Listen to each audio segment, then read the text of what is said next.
And suddenly I saw myself floating up in the air, looking at my body, and I could see them. The doctor was panicking, trying to put flashlight on my eyes. Welcome back to another episode of the Real Spiritual Talk podcast. I'm your host, Lamont Gates. Today, my guest died, returned, but was shown a glimpse of what may lie beyond in her near-death experience. Joining me today, ladies and gentlemen, is near-death experiencer Meriam San Antonio. Miriam, welcome to the Real Spiritual Talk podcast. Thank you for having me, Lamont. No problem at all. I thank you for coming on. Now, Miriam, before we get into your near-death experience, let's go backwards and talk a little bit about when it occurred. How old were you when you had this near-death experience? I was 53 years old, and I'm now 61. And it happened here in California.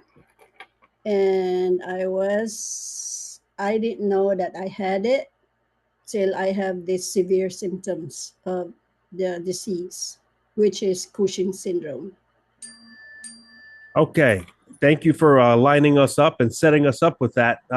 Prior to having your near-death experience, also, did you have any religious belief systems you held?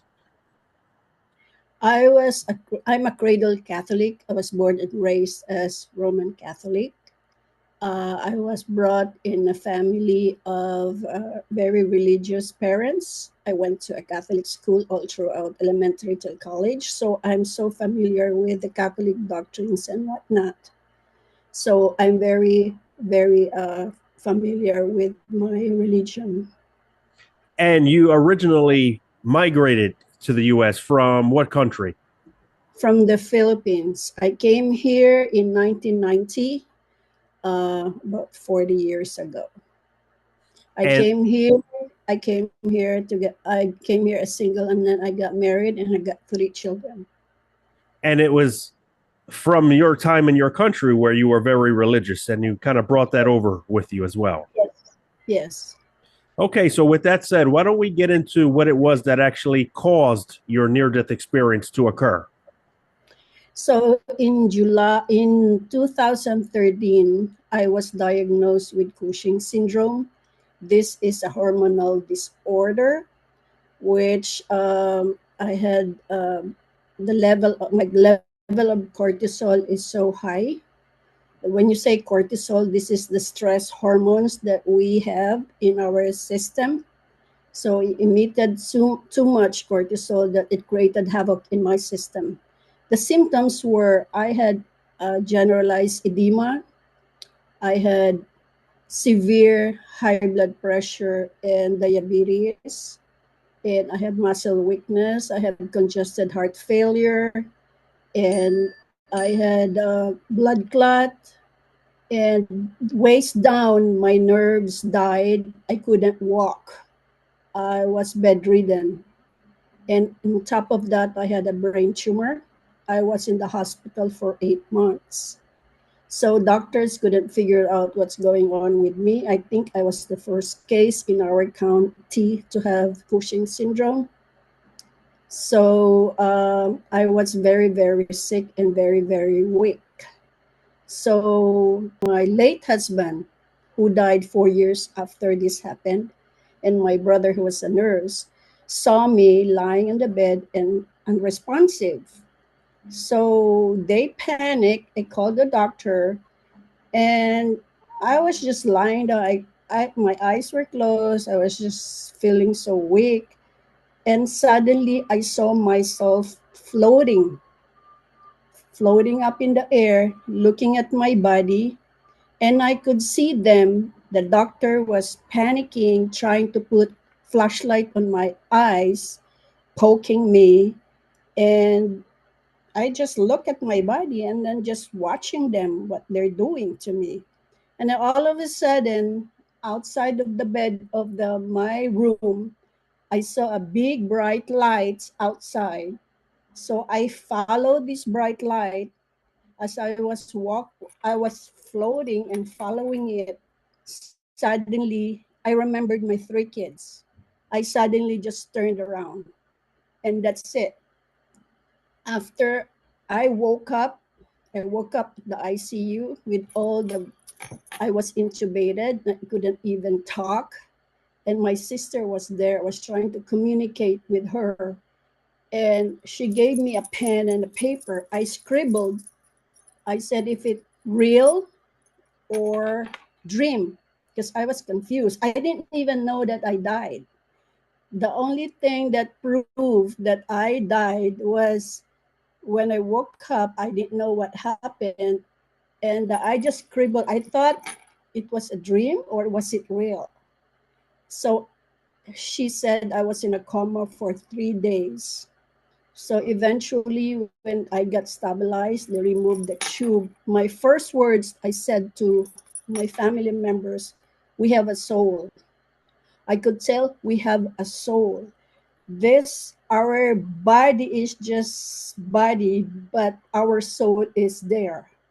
So that's the time that I know that I died and came back.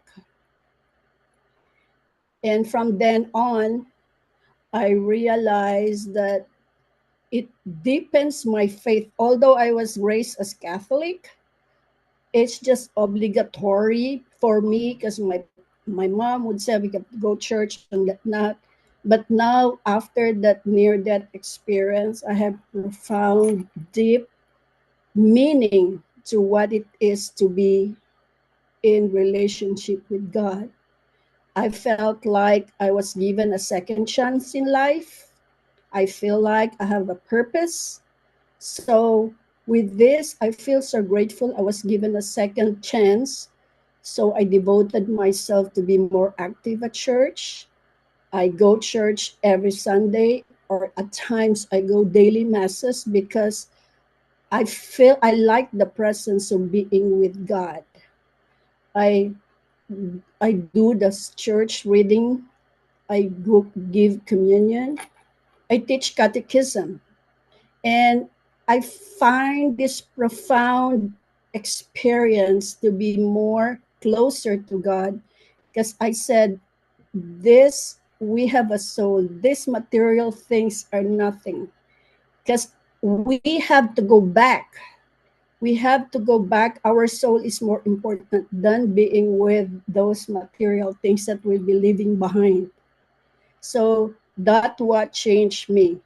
And now my dealing with people is my relationship with others. I feel more, the empathy and compassion is there, more stronger. And whenever I see somebody, I feel the goodness is of these people, not the bad.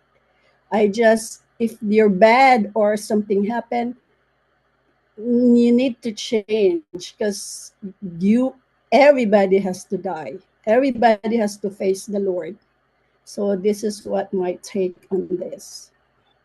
That is a very powerful testimony, if I might add. Let me go backwards, though, and ask a few follow up questions based on what you just stated. Now, this sounds like it all started with what's called an out of body experience, where the physical body is separated from what we call the consciousness or the spirit. And you say Yes, that you were above your physical body looking down at the doctor who had a flashlight yes, attempting to examine to see where your eyes were, I guess.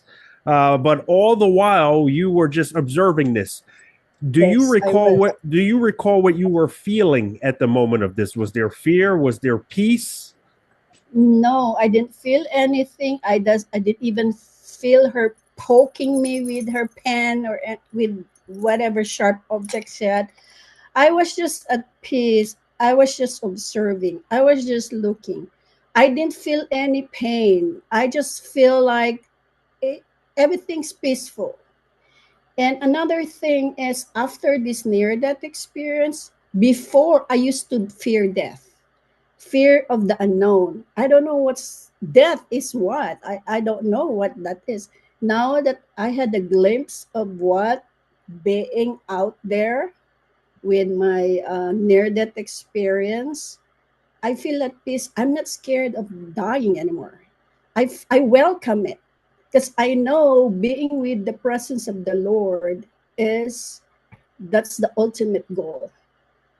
When my late husband died, I didn't feel 4 years after, I didn't feel like I know you're in good hands. That is not something to be feared of. And many near-death experiencers come back saying the exact same thing. Now, while you were outside of your body, you said you were sort of attracted to a bright light that was Yes, outside of this building and you were headed towards it. Did this yes. light communicate anything to you in any way, shape, or form, or was it just there? There's it's this bright light. It's as if I'm trying to gravitate. I was trying to I'm being gravitated towards it because it's very, very bright. It's a peaceful feeling that I wanna be there. I wanna go there. And then but the thing is my love for my children made me turn around. It's as if, oh, I'm not ready yet. Although I really wanted to go, I feel like my children needs me more. Probably being a mom, the love I have for my children made me come back. And that's not very uncommon. Many near-death experiencers who had children who were clinically dead and had their out-of-body experiences or near-death experiences, very often they would think about their loved ones that they were leaving on the earth, and ultimately they were turned backward, just like you were, or they would be sent back and told, "You have a child, you have a loved one, you have to be there for them," etc. So that's very interesting and lines up with many other near-death experiences. Now, when you came back from this, you said that you scribbled, Yes. in your best handwriting, I guess, whether or not what you experienced was a dream or if it was real.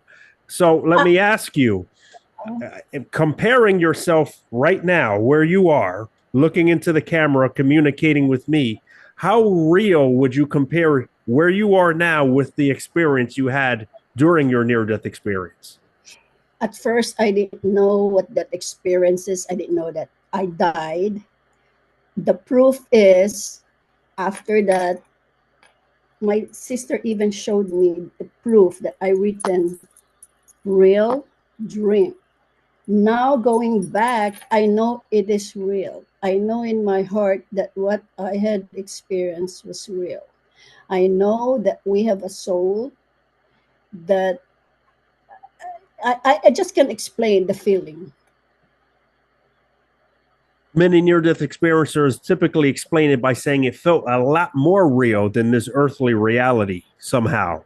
All we tend to know is being in our physical body. So when we're outside of it, it's very understanding that it's difficult to even explain what it was you felt.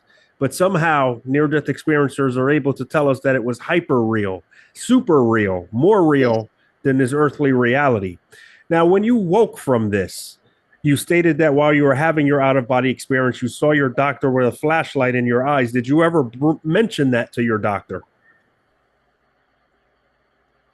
What do you mean mention to my doctor? You said you were watching yourself from Yes. above your body and you were watching the doctor with a flashlight roll into Yes. your eyes to see any eye if any eye movement was present. Did you tell your doctor that you saw this while you were above your body? Did you get a chance to talk to your doctor? Oh, I didn't have the chance to talk to my doctor.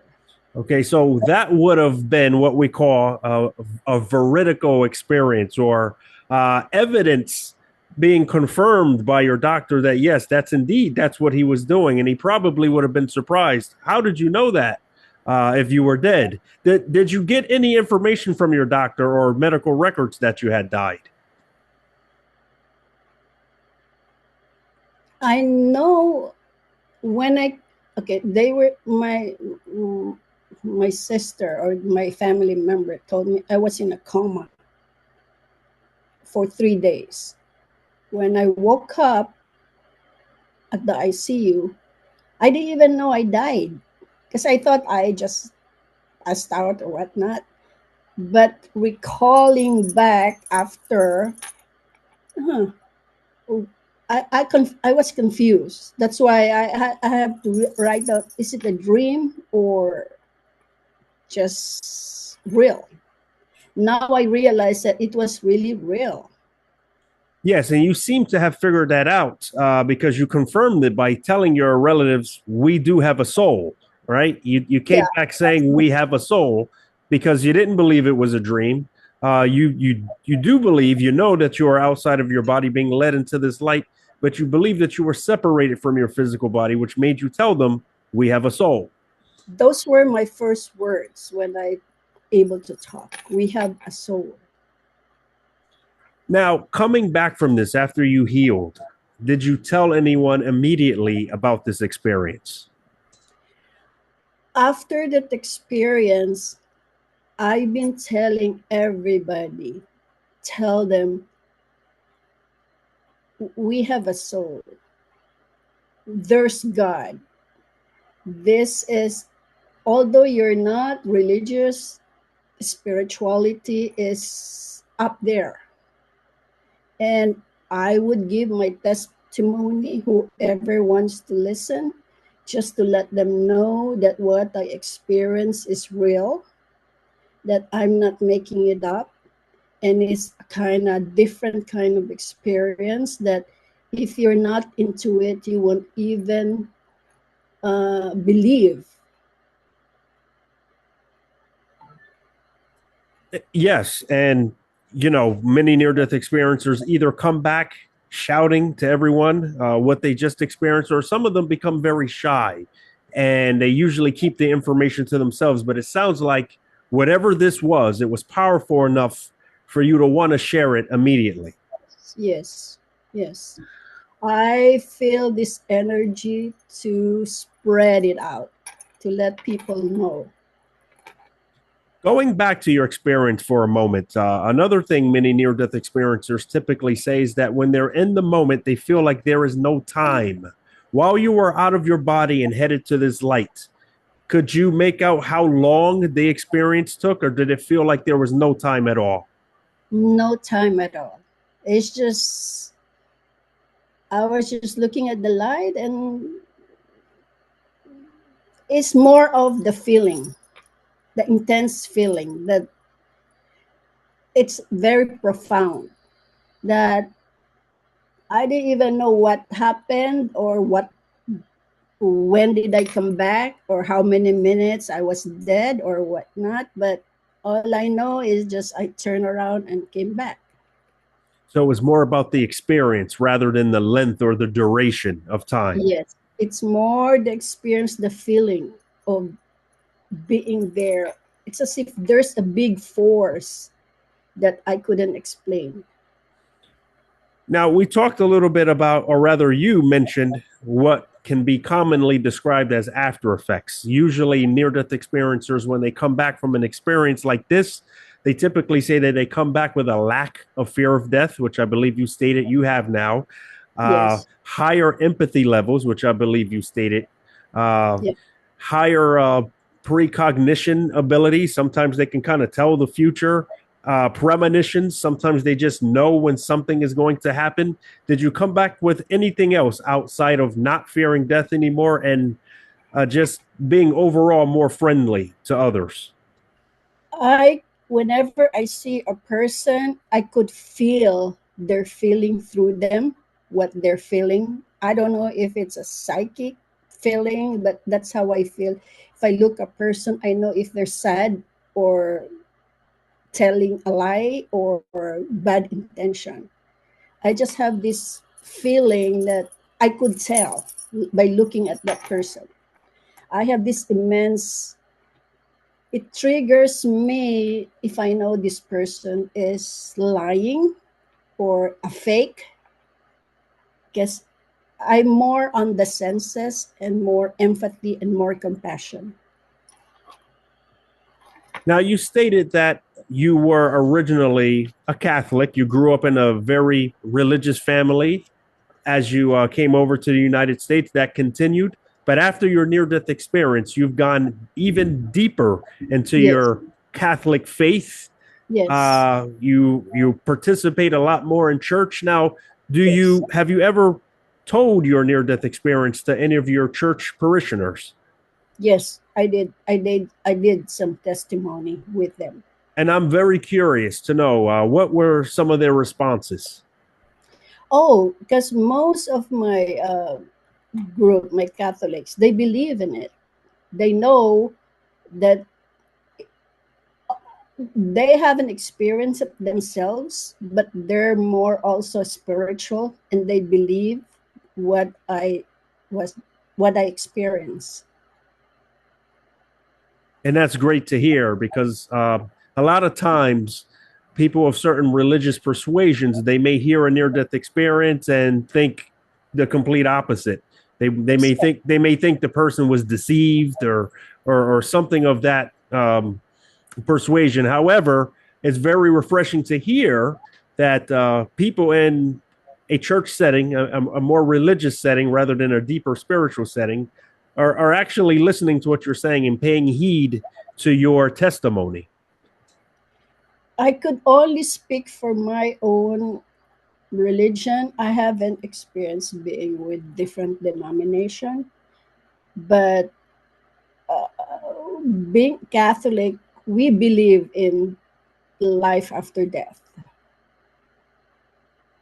Yes, well, as I said, very interesting and very refreshing to come from having such an experience and being trusted by people who probably should be trusting you, those who already have a deep faith in something beyond this physical realm.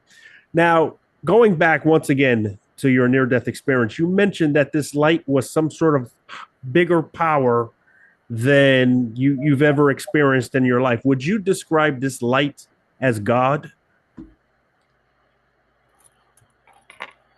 It could be because it's so powerful. It's a really bright light that I become drawn to it. I was following it. My soul is trying to follow that big light because I know there's a powerful being in that light, or else I'll be scared. I didn't get scared. I even wanted to go. I even want to follow and okay, let's go.